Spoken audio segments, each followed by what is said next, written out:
tomto videu si rozoberieme 5 tipov, ktoré vám pomôžu sa nachádzať vyššie vo vyhľadávaniach na Google mapách, čo môže výrazne ovplyvniť v roku 2025, ako budete získať nových zákazníkov cez internet. Takže odporúčam pozerať toto video pozorne a následne tieto veci aplikovať do vášho Google profilu. OK? Takže poďme sa pustiť do toho. Takže prvý tip: získavajte viacej Google recenzií.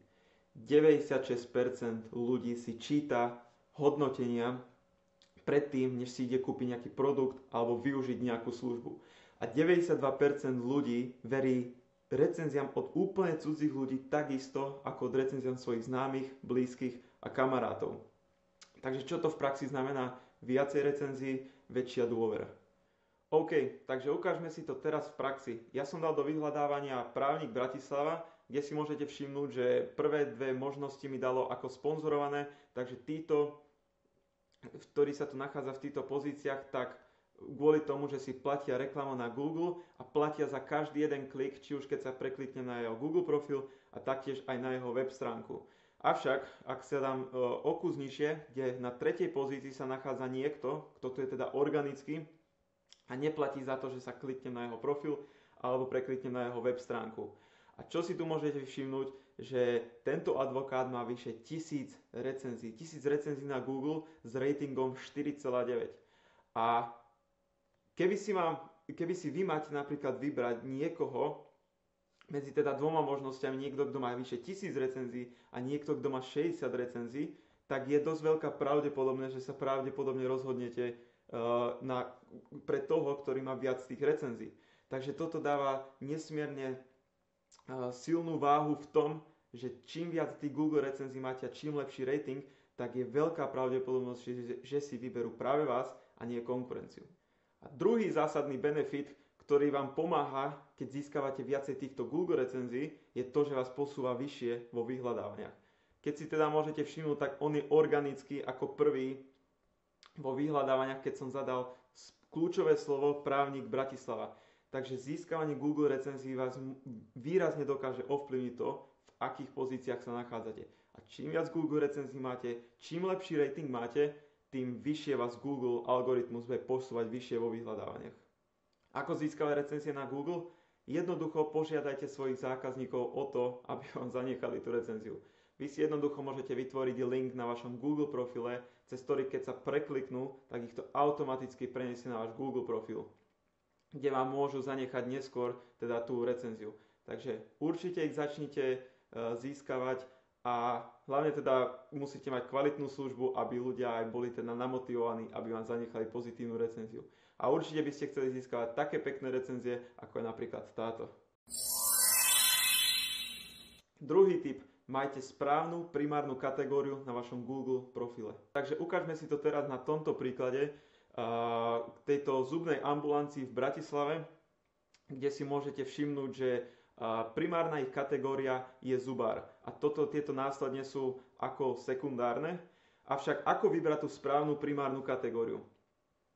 Najlepšie je využiť, zistiť, aké kľúčové slovo je najvyhľadávanejšie vo vašom obore a následne tú primárnu kategóriu použiť. Povedzme, že mali by ste na výber medzi zubárom a zubnou klinikou ako primárnu kategóriu. Ale v tomto prípade sa viac oplatí mať primárnu kategóriu zubár.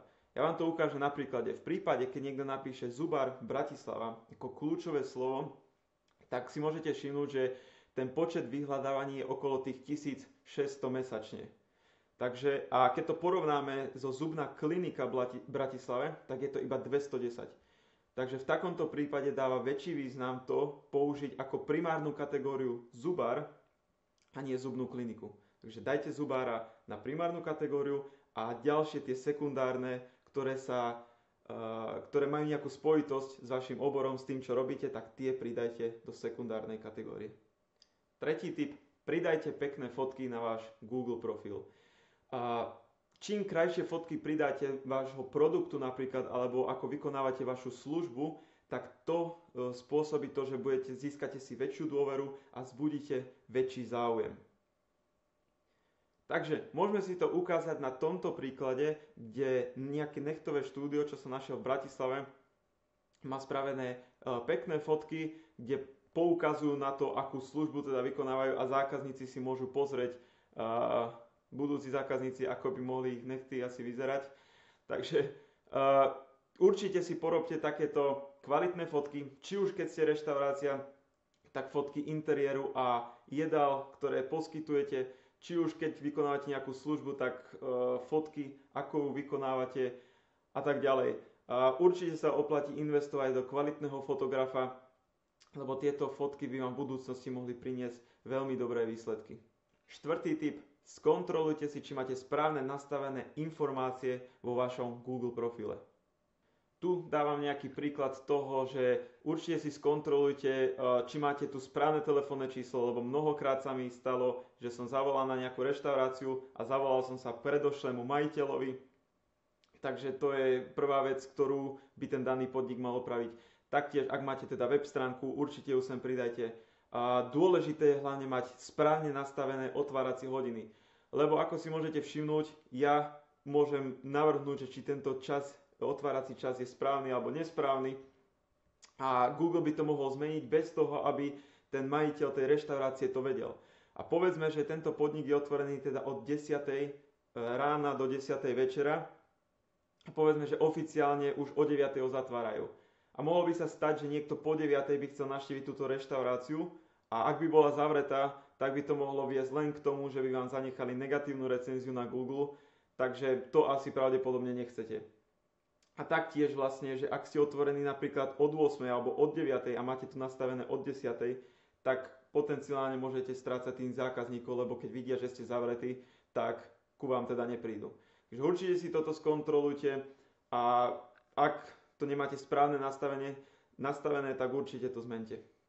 A posledný 5. tip, majte kľúčové slova v hlavných nadpisoch a v title tagu na vašej web stránke. OK, takže teraz si to ukážeme na tomto príklade, na tejto web stránke, ktorá to má úplne super spracované, kde keď si pozrieme v tomto title tagu, tak hlavné kľúčové slova tu má Zubár Bratislava, zubná ambulancia. Toto sú tie najvyhľadávanejšie kľúčové slova v ich obore, takže majú to super spravené v tom, že to využili a dali to do title tagu. Takže zistite si, ktoré hlavné kľúčové slova sú vo vašom obore, ktoré sú najvyhľadávanejšie a použite ich v title tagu. A taktiež v H1 nadpise, ktorý je tento, kde tiež majú použiť tieto kľúčové slova ako Zubár a časť Bratislavy, ktoré je staré mesto. Takže určite využite tieto hlavné kľúčové slova v title tagu a H1 nadpise a budete vidieť, ako vám to nesmierne pomôže nachádzať sa vyššie vo vyhľadávaniach. OK, dúfam, že sa ti toto video páčilo a možno, že si odniesol z toho niekoľko zaujímavých informácií, o ktorých si možno ani nevedel. Každopádne budem rád, ak máte nejakú otázku alebo niečo sa chcete spýtať, tak určite mi to zanechajte v komentároch, rád vám na to odpoviem. A ak si myslíte, že som niečo spomenul zle, tak určite mi to tiež dajte vedieť v komentároch, nech sa ja niečo možno nové priučím.